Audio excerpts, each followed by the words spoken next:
What is up, fellow nerds, and welcome to Not Your Status Quo's special report and breakdown of DC FanDome. If you enjoy what we do here and want to support us, hit that like button and share the video with all your friends. Flash fact! If you want to see more, you should subscribe to our channel and ring that notification bell. DC Comics and Warner Brothers held their first ever FanDome event over the weekend. Fortunately, due to the Nickelback tour making it impossible for fans to gather at a live Comic-Con. FanDome was a virtual convention that showed all of the DC superfans, new movie trailers, announcements, and a bunch of other content.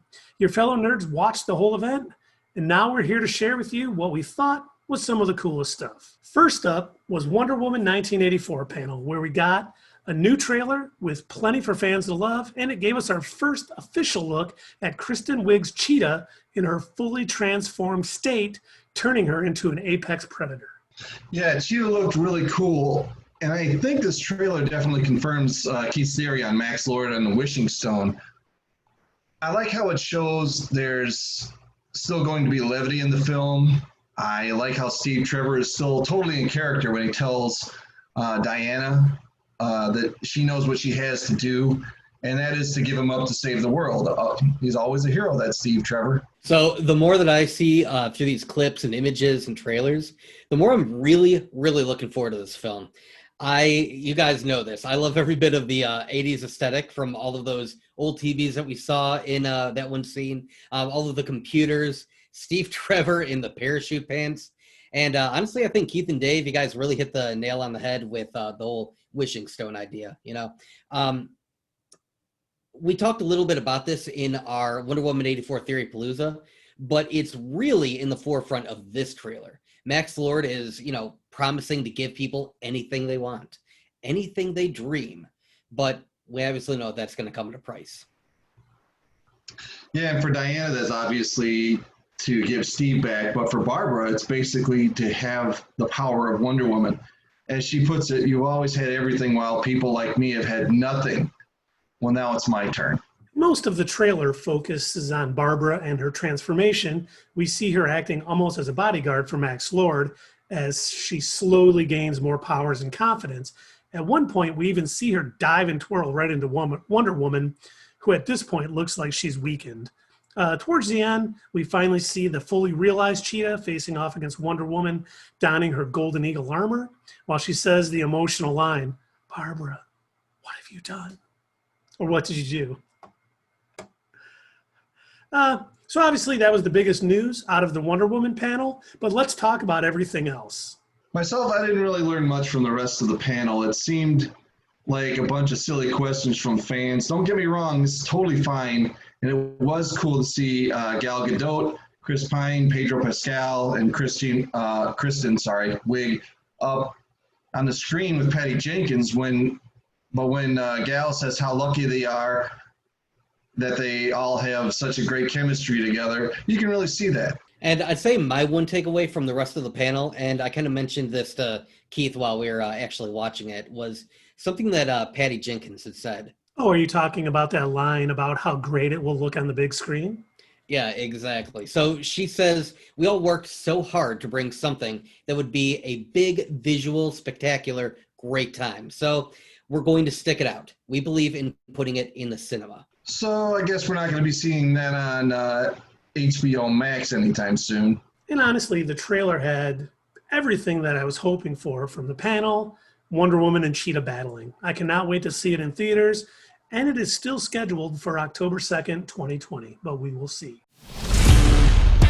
18 main characters? Now that is a task.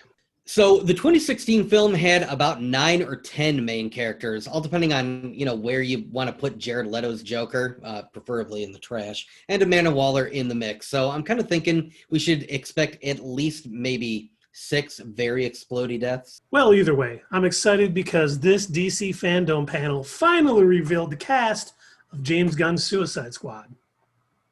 The Suicide Squad. Right. So as we said, the team has grown exponentially.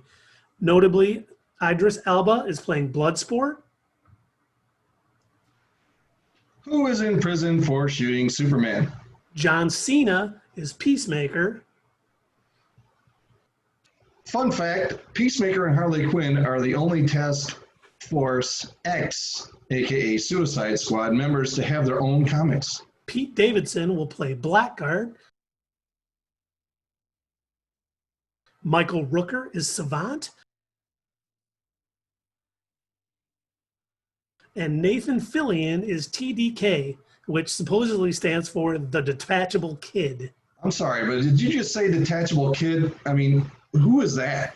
Well, it hasn't been confirmed for sure yet, but our best guess is a bit of a one-off character from Secret Origins Volume 2, number 46, Armed Fall-Off Boy, later reimagined as a character going by the code name Splitter. Whose powers were what exactly? He had the ability to detach his own limbs, which he could then use as blunt weapons to beat people to death with. Huh. And the rest of the cast is...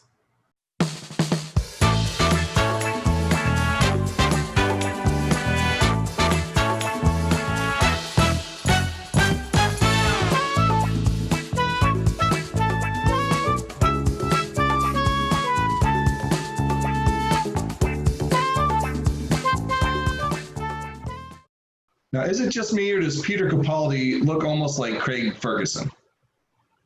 Oh, yeah, he kind of does.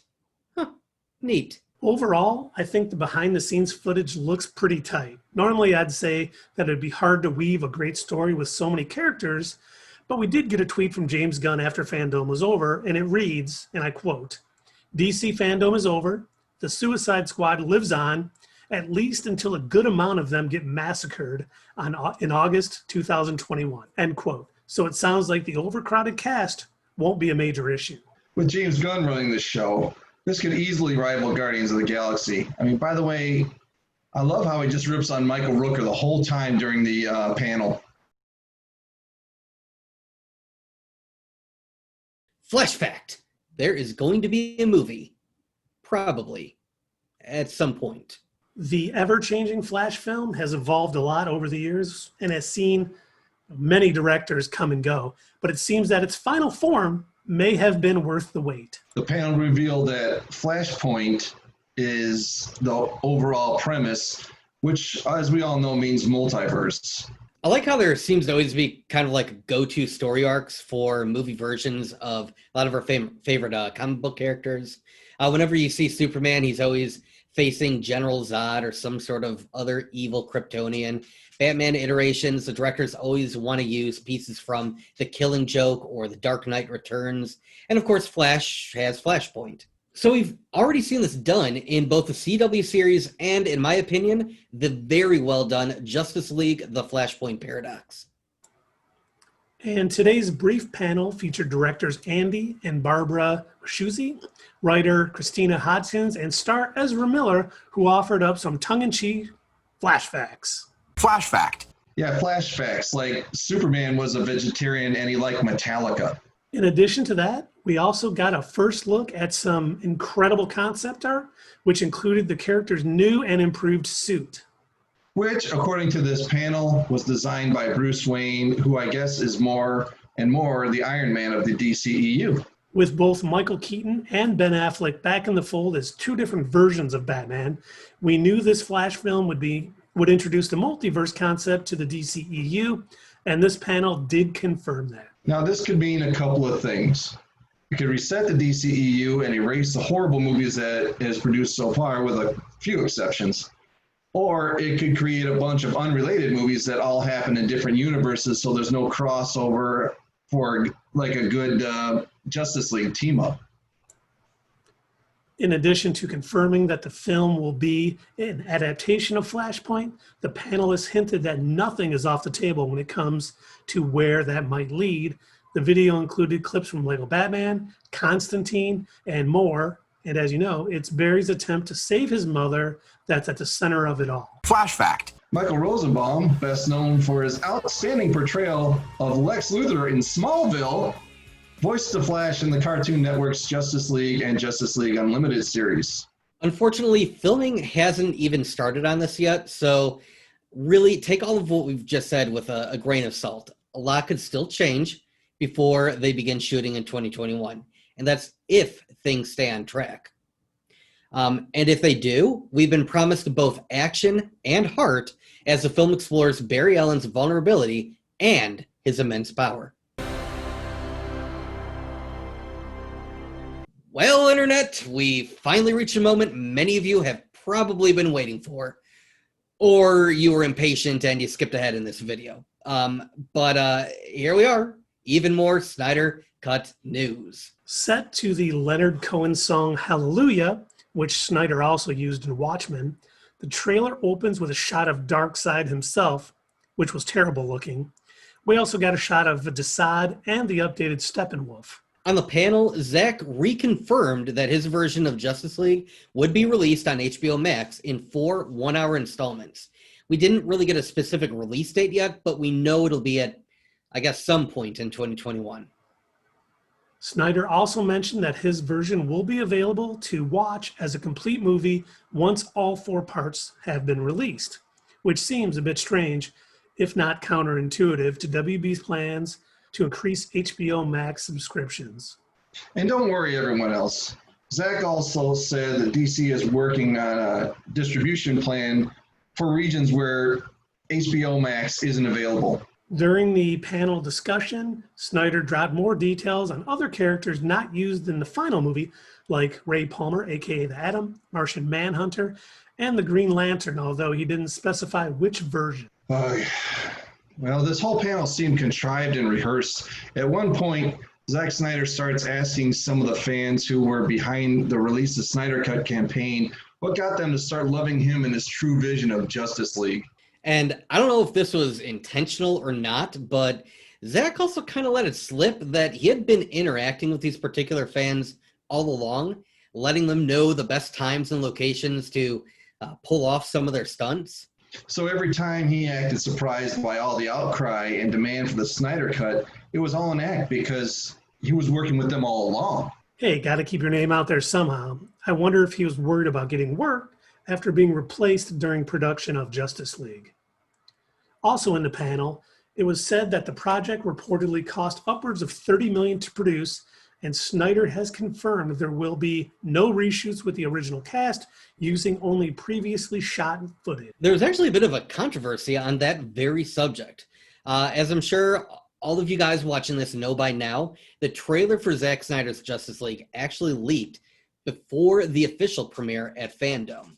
After watching it, Scott Mendelson, a film critic with Forbes, said this, and I quote, "So that trailer for the Snyder Cut of Justice League looks like the same movie?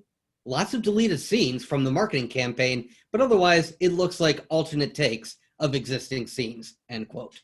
And Zack Snyder's response? Well, this was made for grown-ups, so you're not in the demographic. I'm an adult! But I agree with Scott. You know, watching the trailer, my reaction was basically, yep, this does look like a Zack Snyder movie. The trailer is just a bunch of 5-second shots from throughout the movie with some generic famous music playing to make it seem more profound than it maybe is. Seriously, you could swap out Hallelujah with half a dozen other generic famous emotional songs and the trailer would have felt the same. Look, here's a shot of Batman being sad. Look, there's a shot of Superman gazing into the distance. Oh, look, there are 3 giant gray monster villains instead of 1. And Darkseid, he looks like he is the mutated offspring of a Care Bear and a gremlin that was fed after midnight. Terrible, terrible CGI on that. I really do hope it gets improved before it gets released. I mean, I was going to say he kind of looked like outdated PS3 graphics, but your thing works too, Keith. Hey, look, there's a bunch of scene I recognize from the first Justice League movie, and here's the thing. These shots look cool, but one of my biggest issues with Snyder films is they look and are shot well, but that's it. The actual content in them is lacking, and I can't help but notice that the profound music is disguising the fact that we aren't hearing any dialogue or story, the weakest part of his last movie. Look, if you're excited for the Snyder Cut, that's great. Good on you. I sincerely hope you enjoy it. That being said, as someone who is just meh with Man of Steel and really disliked Batman versus Superman, yes, I watched the extended cut. It was a bit better, but still disappointing. Watching the new Snyder Cut trailer hasn't done anything to change the opinion of what I expect the Snyder Cut to be. I will watch it at least once, and like Man of Steel and Batman vs. Superman, probably not anymore, unless we end up doing a video on it. Judge, jury, and executioner. Next up, we have the Black Adam panel, and my first impression, I may really like this character. The first story details for the upcoming Black Adam movie starring Dwayne "The Rock" Johnson as the Shazam Nemesis have finally been revealed alongside a couple pieces of very cool concept art. This sequel or prequel, I guess, was originally planned back in 2014, and as far as I can tell, it was always DC's plan to have a standalone Black Adam film to better set up Shazam's greatest enemy. According to the panel, Black Adam will be facing off against the Justice Society of America, which will include Atom Smasher, played by Noah Centineo, as well as the newly announced Hawkman, Dr. Fate, and Cyclone. We did not hear who the actors for those would be yet. And well, here's a Dave theory. I don't think Black Adam will actually be against JSA. I think he's going to do his own thing, his own way. It sounds to me like more of an Avengers type team matchup where the heroes don't get along at first. Just my theory. And like some of the other stalled projects that we've reported on. Damn you, Nickelback. What we heard in the FanDome panel is subject to change. Black Adam was originally set for a December 22nd, 2021 premiere, but you can expect with so many movie productions shuffling around. Thank you, Nickelback. That release date is also subject to change.